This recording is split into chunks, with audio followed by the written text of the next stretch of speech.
Assalamualaikum warahmatullahi wabarakatuh. Bismillahirrahmanirrahim. Hamdan wa thana'an laka ya Allah, salatan wa salaman laka ya Habiballah, wa ala alika wa ashabika ya khair khalqillah laka ya Rasulullah, wa li jami' man itaba'dinaka ya Habiballah. Haqiqatan min ladun Adam la yamil qiyamah wa nakhusu khususan minhum ila hadratus Syekh Maulana Jalaluddin Rumi qaddasallahu sirrahu radhiyallahu lana wa lahumul Fatihah. A'udzu billahi minasyaitonir rajim. Bismillahirrahmanirrahim.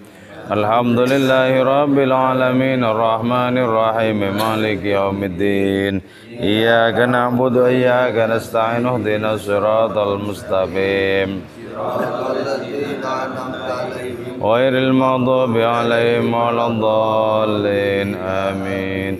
Litaqarrubina ila Allah ta'ala limahabbatina ila Rasulillah sallallahu alaihi wasallam li salamatina fid dini wad dunya wal akhirah liqadha duyunina liqadha hajatina min awajid dunya wal akhirah taysir arzaqina halalan thayyiban mubarakan katsiran wasa'a li sihhati jasadina wa qulubina li syamradina zahiran wa batina li daf'il balaya wal mihan wal fitan wal amrad wal asqam li manafina li masalihina li ahli baitina wa auladina wa dhurriyyatina wa jiwarina wa asdiqaina wa jami'il muslimin wal muslimat wal mu'minin wal mu'minat al ahya'i minhum wal amwat wa li'azzil islam wal muslimin bijudika ya Allah bi syafa'ati nabiyyika ya Allah bi barakati awliyaika ya Allah wa bi asraril Fatihah. A'udzu billahi minasy syaithanir rajim. Bismillahirrahmanirrahim.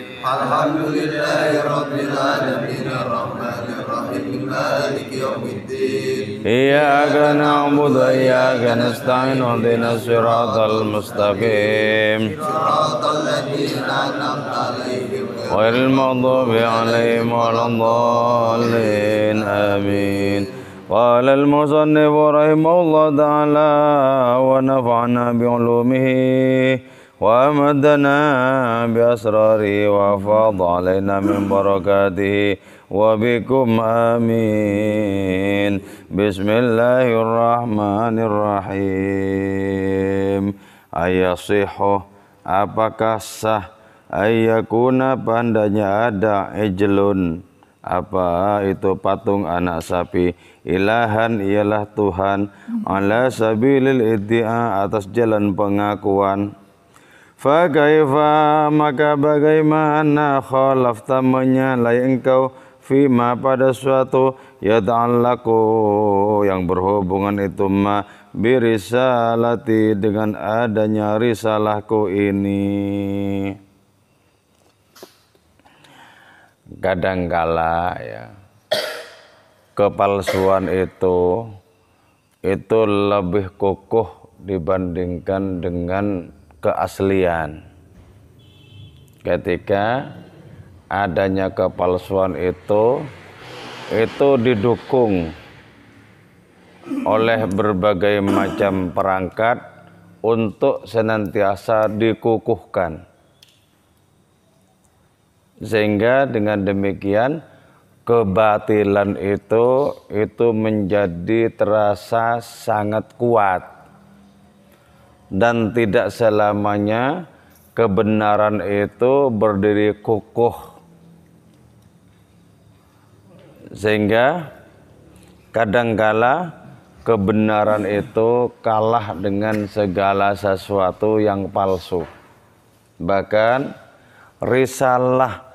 risalah kenabian itu menjadi kalah kuat di hadapan orang-orang yang batil itu dibandingkan dengan adanya kepalsuan demi kepalsuan. Maka karena itu kemudian di sini Maulana Rumi mengajukan pertanyaan retoris ya. Pertanyaan yang sesungguhnya tidak memerlukan adanya jawaban karena setiap orang yang berakal bisa dipastikan tahu jawabannya apa. Apakah sah, kata Maulana Rumi itu, apakah sah patung anak sapi itu diangkat menjadi Tuhan. Nah, ini pikiran orang waras manapun pasti menyatakan tidak sah, tidak mungkin juga. Tapi realitasnya di dalam sejarah betul-betul ada orang-orang yang menjadikan patung anak sapi itu sebagai Tuhan. Itulah orang-orang yang merupakan pengikut Samiri. Pengikut Samiri. Nah, di dalam realitas kehidupan kita umat manusia ya, para pengikut Samiri itu muncul di dalam wujud perilaku yang lain, yaitu siapapun yang mengikuti segala sesuatu yang cuman seolah-olah dan cuman seakan-akan, tidak mengikuti adanya keyakinan yang benar, itu sesungguhnya adalah para pengikut Samiri di dalam bentuk perilaku yang lain. Jadi Samiri itu adalah konotasi dari kebatilan, Maka para pengikut kebatilan sesungguhnya adalah para pengikut Samiri di dalam bentuk-bentuk yang lain, di dalam pola-pola yang lain. Maka karena itu adanya penglihatan mata batin kita itu mesti kita bersihkan agar kita memiliki mata batin itu tidak berdebu. Sebab kalau berdebu nanti akan berubah menjadi para pengikut Samiri di dalam gaya hidup yang lain. Jadi patung anak lembu, ya, patung anak sapi, di mana-mana itu sangat tidak masuk akal diangkat sebagai Tuhan. Sama misalnya ya, ketika orang mencari kebahagiaan di mana-mana, tapi ternyata prakteknya orang itu menzalimi dirinya sendiri, sesungguhnya sangat tidak masuk akal, tapi itu real. Karena itu Al-Quran berbicara tentang orang-orang yang zalim kepada dirinya sendiri. Karena yang zalim kepada dirinya sendiri itu nyata dan betul-betul ada. Setiap perilaku yang tidak berpihak kepada Allah Ta'ala, yang tidak berpihak kepada kebenaran, sesungguhnya itu merupakan ekspresi dari kezaliman kepada diri sendiri. Dan sebenarnya kalau kita menggunakan akal sehat, sangat tidak masuk akal. Bagaimana mungkin ada orang menyakiti dirinya sendiri, sementara yang dicari oleh setiap orang itu adalah kebahagiaan, keselamatan. Jadi sangat tidak masuk akal. Tapi yang tidak masuk akal itu menjadi real, menjadi kenyataan. Ada banyak bukti dan contohnya dalam kehidupan ini. Jadi yang dipertanyakan oleh Nabi Musa kemudian, bagaimana mungkin engkau berselisih dengan risalahku, dengan kenabianku? Bagaimana kau menentang kenabianku? Kenabianku itu real, konkret kok. Ada ratusan mukjizat yang sudah aku perlihatkan. Itu konkret, itu nyata. Tapi bagaimana engkau itu malah menyalahi, menentang risalahku, menentang kenabianku, pada saat yang bersamaan engkau malah percaya kepada sihir yang remeh-temeh. Sebab sihir itu tidak bisa dibandingkan dengan mukjizat, tidak bisa dibandingkan. Jauh perbandingan antara sihir dan mukjizat, sebagaimana jauhnya perbandingan antara bumi dengan langit. Jauh sekali.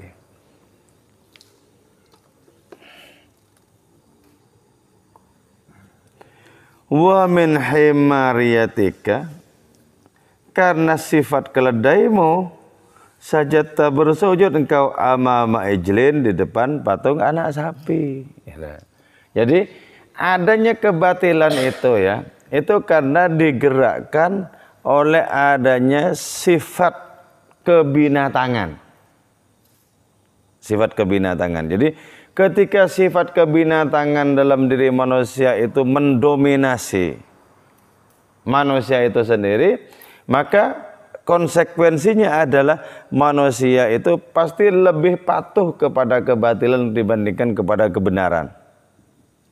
Jadi karena itu Maulana Rumi mengistilahkan himariyatika, karena adanya dimensi kekeledaian di dalam dirimu. Jadi ya, sebagai manusia turun derajatnya ke dunia keledai, ke dunia keledai.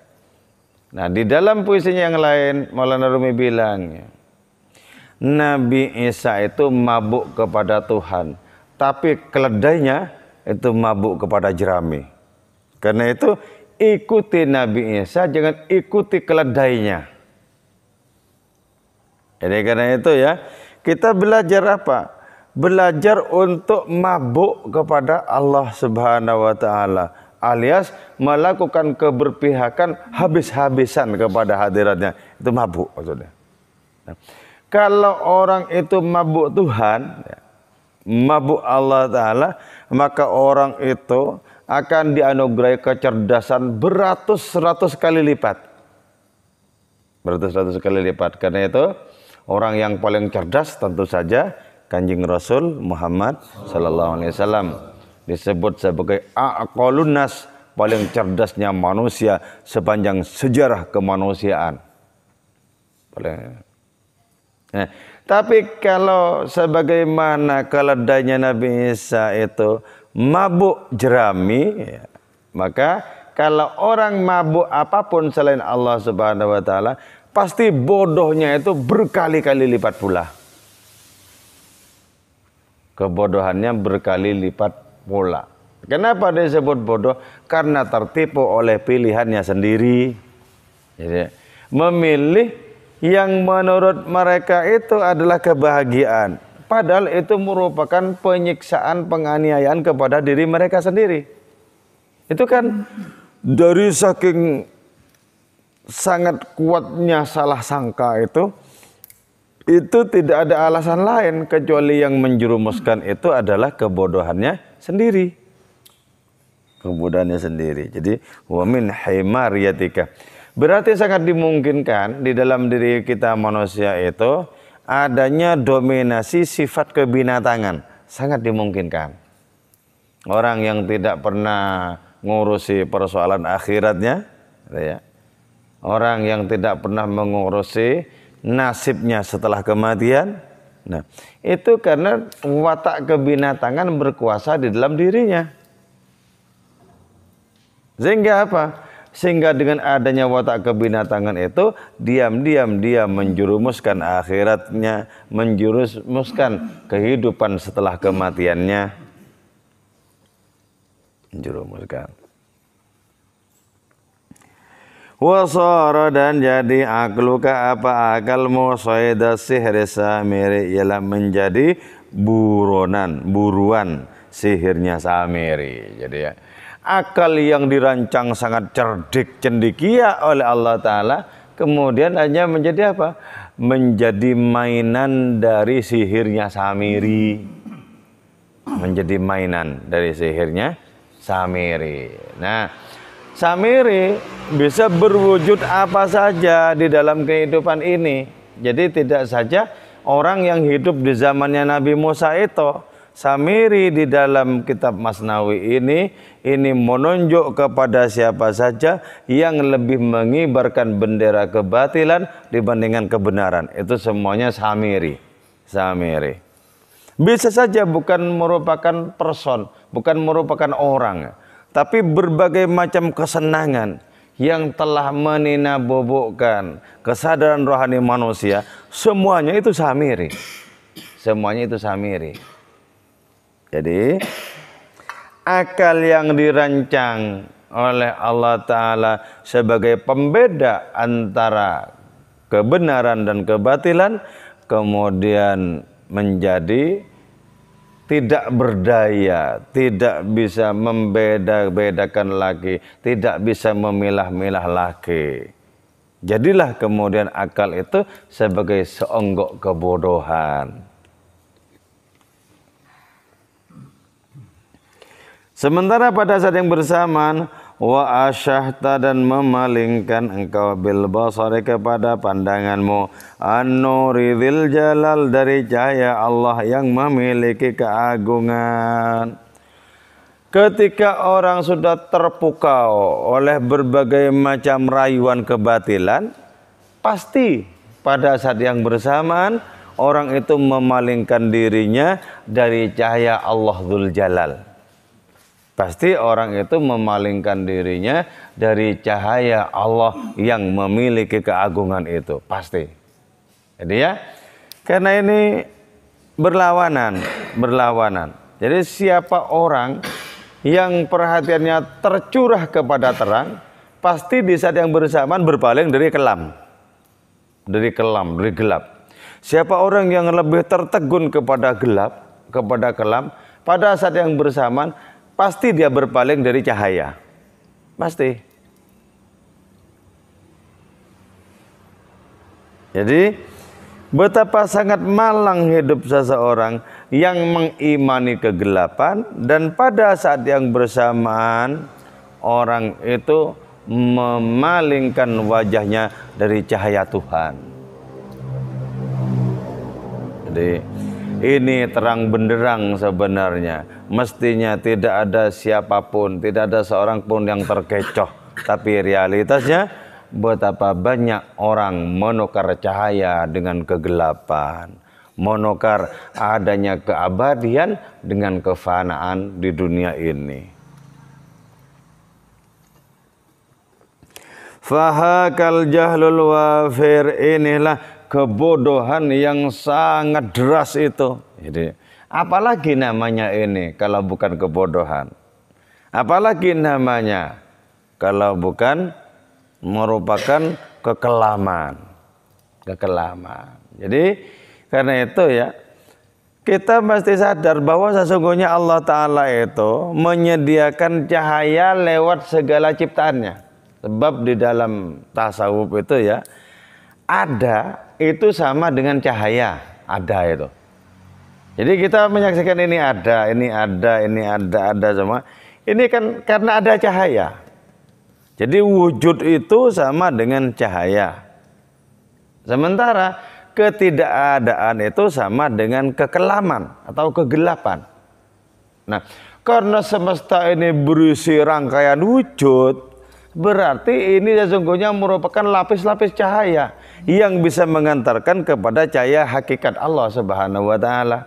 Nah, tapi kalau segala-galanya mengantarkan kepada cahaya hakikat Allah Subhanahu wa Ta'ala, kenapa kok tidak setiap manusia menyaksikan rangkaian wujud ini sekaligus di waktu itu menyaksikan Allah Ta'ala? Kenapa? Tidak connect. Lah kok tidak connect? Berarti cahaya batin yang dimiliki itu sangat temaram. Sangat sayup. Andaikan cahaya batin kita itu kuat, pandanglah apa saja kita temukan kehadiran Allah Ta'ala. Tapi karena sayup, maka tidak bisa menembus dinding dunia ini, dinding penjara yang fana ini tidak bisa ditembus. Karena adanya cahaya yang temaram, yang sayup-sayup itu berarti apa? Berarti kita mesti kulaan cahaya demi cahaya. Dari mana kulaan cahaya? Dari taqarrub kepada Allah, dari menyambung zikir dengan Allah Ta'ala, kita berarti kulaan cahaya. Kalau cahaya kita berlipat-lipat, maka kita menyaksikan bahwa seluruh wujud ini tak lain adalah derivasi dari wujud Allah Ta'ala, pantulan dari wujudnya jua. Artinya begitu. Jadi karena itu kemudian kita tidak bingung-bingung lagi mencari Allah. Tidak bingung-bingung lagi. Tidak membutuhkan mata terpejam, merem-merem lagi untuk bisa konsentrasi kepada Allah Ta'ala. Kenapa? Karena segala sesuatu ini sudah menawarkan Allah. Ini loh di sini kehadirannya, kata benda ini. Kata benda yang satu, ini loh di sini kehadirannya. Nah, semua yang ada itu mengatakan begitu. Ini di sini kehadiran Allah Ta'ala. Jadi Allah Ta'ala itu maha dekat kepada kita, lebih dekat dibandingkan dengan apapun. Itu sangat rasional, itu sangat masuk akal. Sangat masuk akal. Sebab tidak ada cipratan wujud apapun kecuali hadir bersama asal usul dari cipratan wujud itu. Jadi segala sesuatu itu sesungguhnya kebak dengan Allah Ta'ala. Tapi kenapa kok tidak merasakannya? Itu dari saking temaramnya cahaya batin. Itulah sebabnya Nabi kita itu berdoa, ya Allah tolong jadikan depanku cahaya, belakangku cahaya. Tolong jadikan kananku cahaya, kiriku cahaya. Bahkan tolong jadikan aku sendiri ini adalah cahaya.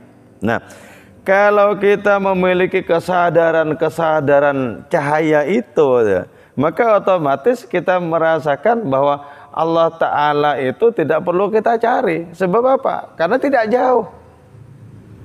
Tidak perlu kita cari. Kenapa? Tidak gaib. Bagaimana mungkin sesuatu yang terang benderang itu, yang jelas-jelas konkret, jelas-jelas nyata itu masih mau kita cari? Nah itu ya. Makanya Syekh Hamzah Fansuri, seorang sufi penyair terbesar di Asia Tenggara di abad ke-16, beliau menyatakan, Hamzah Fansuri pergi ke Mekah mencari Allah di Baitul Ka'bah, dari Barus ke Kudus terlalu payah hingga akhirnya dijumpa dalam rumah. Jadi ya, nyari Allah Ta'ala ke tempat manapun nggak akan pernah ketemu. Bahkan ke Ka'bah sana nggak akan pernah ketemu. Karena Allah Subhanahu wa Ta'ala itu bukanlah merupakan makhluk yang membutuhkan tempat-tempat. Bahkan dari Barus, dari asal usulnya Hamzah Fansuri di Sumatera sana sampai ke Kudus Jawa Tengah itu tidak ditemukan juga. Akhirnya dijumpa dalam rumah. Artinya apa? Hanya ketika rumah rohani kita, hati kita bersih, baru di saat itulah kita menyaksikan Allah Ta'ala lebih nyata dibandingkan makhluk-makhluknya. Lebih nyata dibandingkan makhluk-makhluknya. Karena itu kemudian mesra terus hubungannya dengan Allah Ta'ala itu. Jadi sudah tidak bingung-bingung lagi mencari ke sana kemari, ke sana kemari. Tak kunjung juga merasakan. Itu karena persoalan hati belum sensitif secara rohani.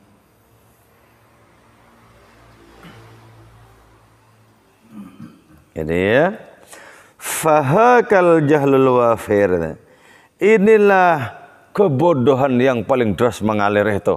Itu ketika kita sudah memalingkan diri dari cahaya Tuhan yang Maha Esa. Wahaka ainud dalal, dan inilah realitas dari adanya kesesatan itu.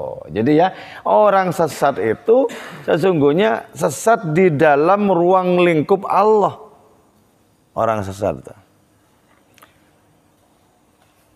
sesat di dalam ruang lingkup Allah Subhanahu wa Ta'ala. Jadi tidak ditinggalkan kemanapun oleh Allah sebenarnya. Cuman orang itu sendiri ya, yang tidak menggunakan akal dan penglihatannya untuk mendeteksi, untuk merasakan, menyaksikan Allah Subhanahu wa Ta'ala itu.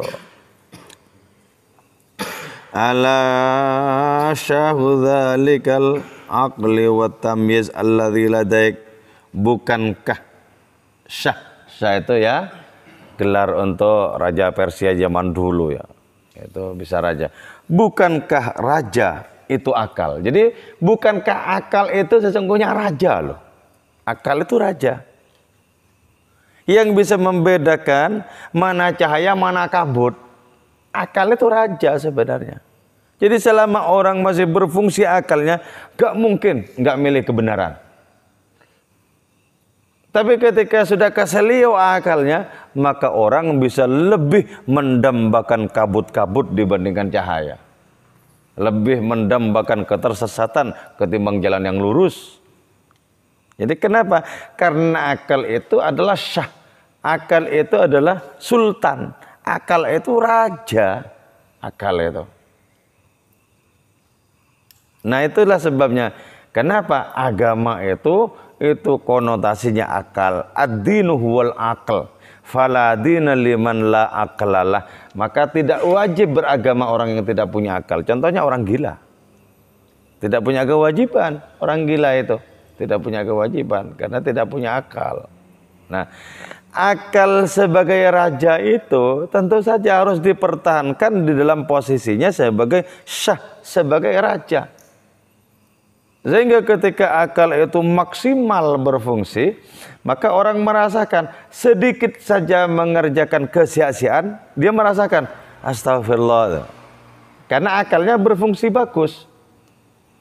Coba kalau akalnya sudah tidak berfungsi, akalnya sudah stroke misalnya ya, akalnya. Maka orang itu akan dengan sangat mudah menukar cahaya dengan kegelapan. Karena itu kalau di dalam kitab Burdah, wa may yabi' ajilan minhu bi ajilihi yabin lahul ghubnu fi ba'in wa fi salami. Orang yang menjual akhiratnya demi dunianya, yabin lahul ghubnu, nampak sekali kebodohan orang itu. Bagaimana mungkin akhirat itu tambang kekayaan, tambang emas yang tak terkira-kira ditukar dengan seuprit kesenangan yang palsu pula di dunia ini. Itu kan ya bin lahul ghubnu. Tampak bagi orang itu adanya kebodohan. Ghubn itu ya, itu kebodohan di bawah jahlun itu. Jahlun itu sudah bodoh. Ini lebih bodoh lagi. Fi bai'in, bodoh dalam bab jual beli. Wa fi salami, dan juga dalam akad salam. Bodoh. Jadi kita itu ngaji sesungguhnya dalam rangka untuk semakin mengukuhkan akal rohani kita, mengukuhkan kecerdasan kita sebenarnya. Kita ngaji itu cerdas. Jadi kita semua itu sesungguhnya ya, dalam pemahaman yang luas, kita semua ini pedagang sebenarnya.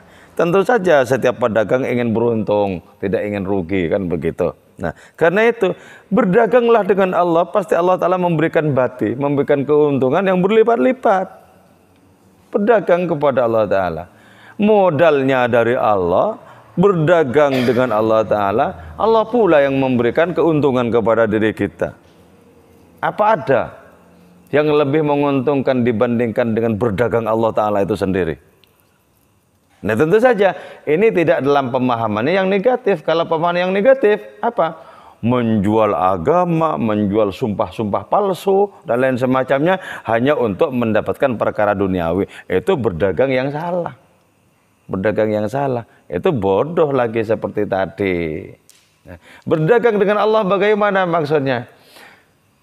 Pakailah kebaikan-kebaikan yang dianugerahkan oleh Allah Ta'ala itu untuk semakin ditumbuh kembangkan. Pakailah rezeki yang diberikan oleh Allah Ta'ala itu untuk jalan menuju kepada hadiratnya. Bisa melalui dunia ibadah, bisa melalui dunia sosial. Pakai kepada Allah Ta'ala lewat dunia sosial juga sah. Karena dalam Islam itu jangan sampai terlupakan adanya kewajiban-kewajiban sosial.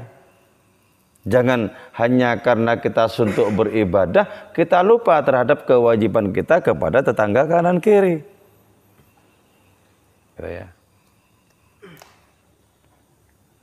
Jadi berdagang dengan Allah Ta'ala itu artinya adalah apa? Memakai rezeki-rezekinya di jalan-jalan kemanusiaan, di jalan-jalan kebaikan. Itu berdagang. Dan berdagang dengan Allah pasti diuntungkan. Enggak mungkin dirugikan, enggak mungkin dirugikan. Itu ya dalam pemahamannya yang luas.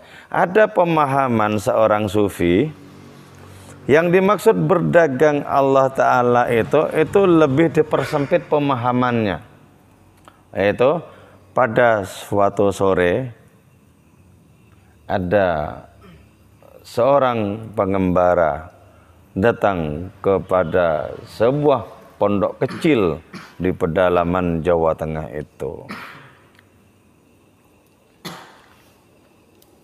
Ketika menemui kiai di pondok kecil itu, si pelaku rohani senantiasa berjalan kaki itu ditanya oleh sang kiai, Pak, jenengan itu profesinya apa? Saya pedagang. Pedagang. Pedagang apa kok tidak bawa dagangan? Memang dagangan saya tidak kelihatan. Loh, terus apa dagangannya? Saya berdagang Allah.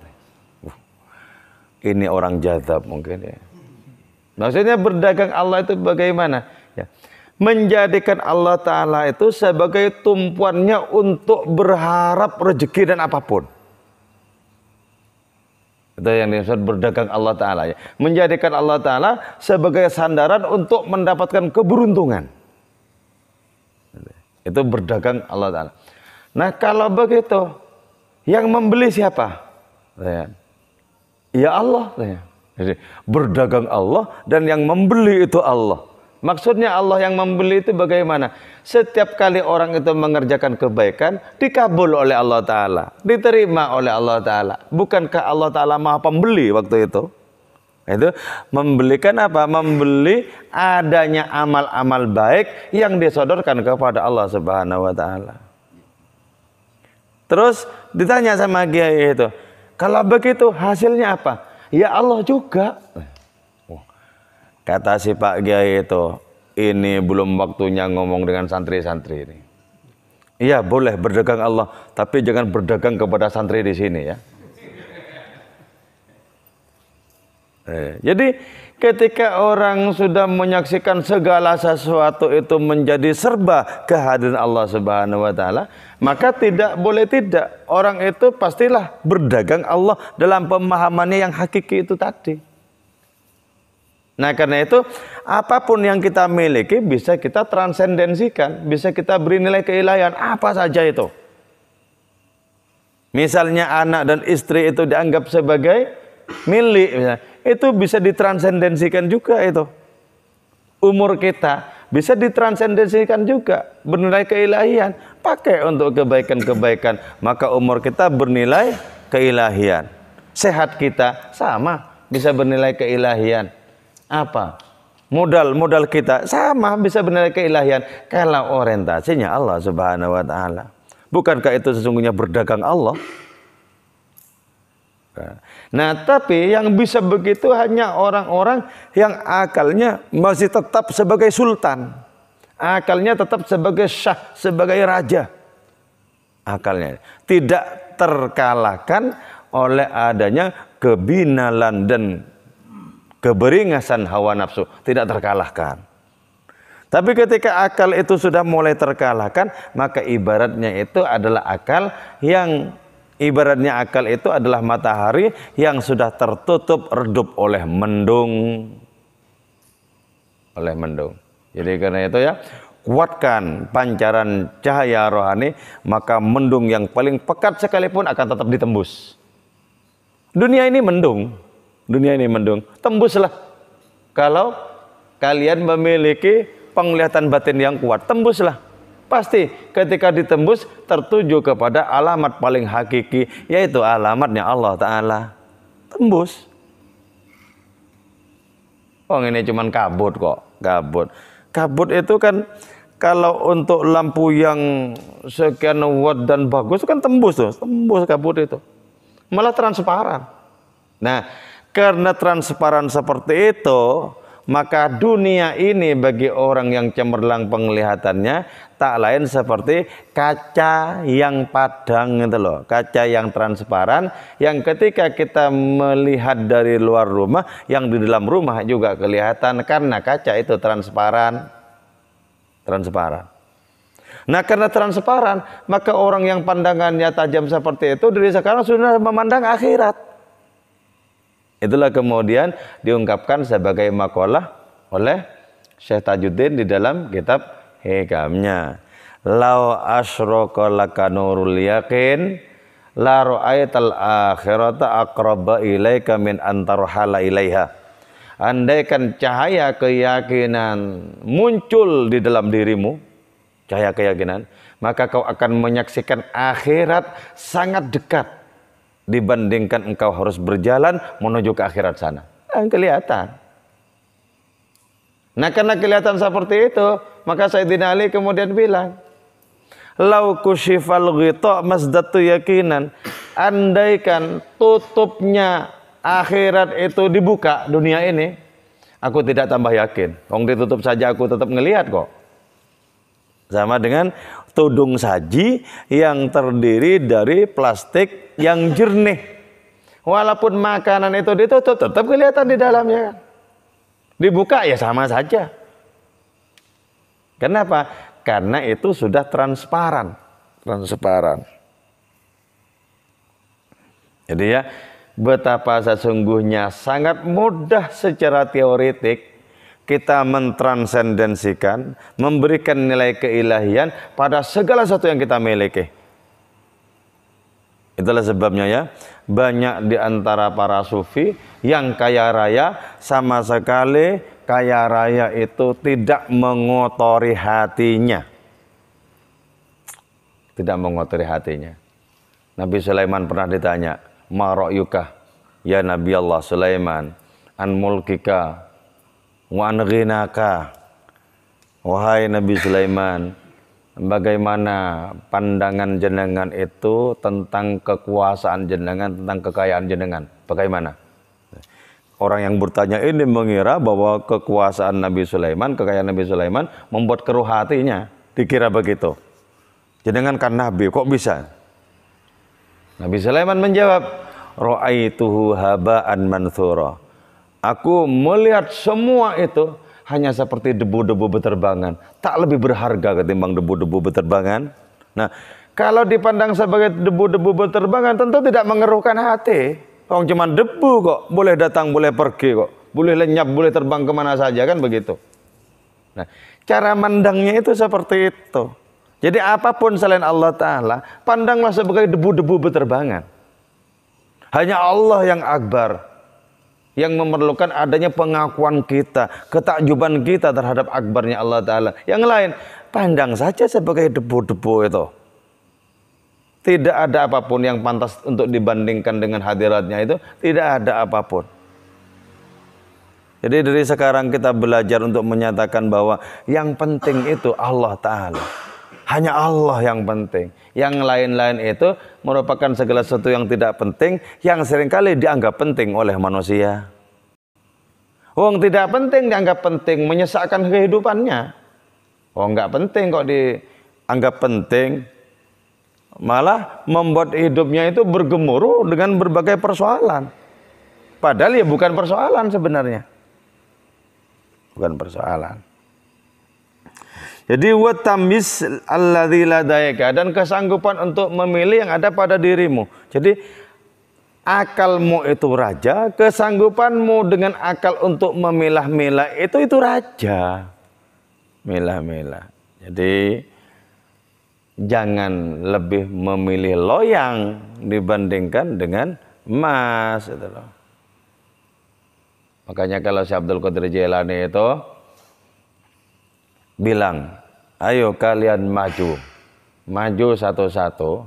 Saya punya alat untuk ngecek keimanan kalian palsu atau asli. Maju.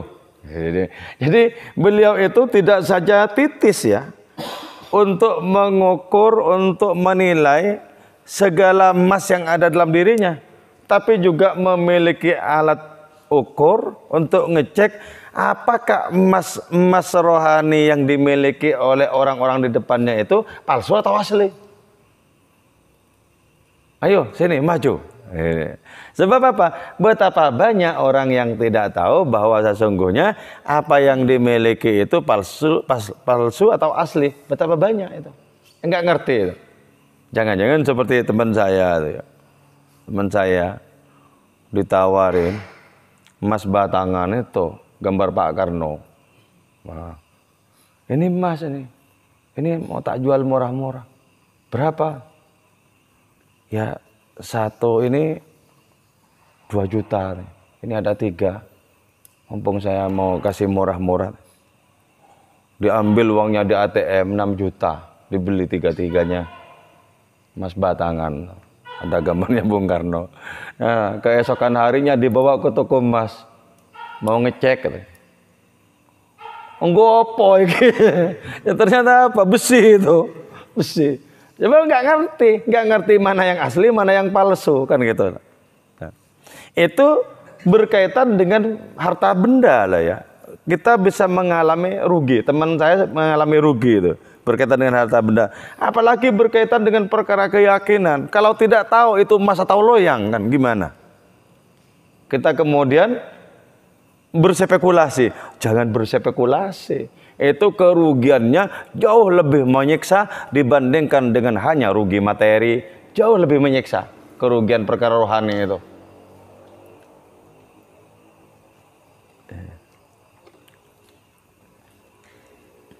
Walamma kunta, dan setelah ada engkau manjamal jahli, ialah tambang kebodohan. Betapa malang orang yang hidupnya sebagai tambang kebodohan. Di tambang itu kan luas ya. Berarti kebodohannya itu bervibrasi kemana-mana. Tidak hanya mencelakakan dirinya tapi mempengaruhi banyak orang. Walamma kunta, dan setelah ada engkau itu manjamal jahli, ialah tambang kebodohan, faqatluka jaizun, maka membunuhmu itu boleh. Sebab apa? Nanti malah menyebar kemana-mana tambang kebodohanmu itu. Ya. Jadi itu sudah tarafnya itu taraf membahayakan. Jadi karena itu tetap pakai akal yang kritis. Orang yang kena tipu itu pasti lagi mampet akalnya itu. Orang setiap tipuan itu masuk akal kok sebenarnya toh. Masuk akal. Misalnya ya, ada orang mengatakan bahwa di sana bisa menggandakan uang. Mustahil itu. Kalau bisa menggandakan uang pasti kayak duluan dukunnya itu. Loh. Orang masih kayak gitu kok malah dipercaya. Nah, percaya itu karena orang yang percaya akalnya keselio. Akalnya keselio. Jadi mana mungkin? Kalau bisa menggandakan uang, gandakan terus bagi-bagi kepada banyak orang, malah banyak temannya berbahagia. Nah, sementara orang-orang yang sudah kadung dilanda oleh rasa kemaruk, itu, percaya bisa benar, bisa 40 hari syaratnya. Disuruh tunggu. Dikasih kertas-kertas, besok berubah sendiri. 40 hari dukunnya kabur. Ya. Laqad sahal ijlu zahabi. Oke, saya kira ini ya. Moga-moga manfaat dan barokah untuk diri kita. Moga sisa umur kita makin cerdas secara rohani dan kita tidak salah memilih di dalam kehidupan ini. Moga-moga seluruh rangkaian wujud menjadi pengantar bagi kita untuk merasakan kemahaan Allah Subhanahu wa taala. Wal afa minkum, wassalamualaikum warahmatullahi wabarakatuh. Waalaikumsalam warahmatullahi wabarakatuh. Maulaya salli wa sallim daiman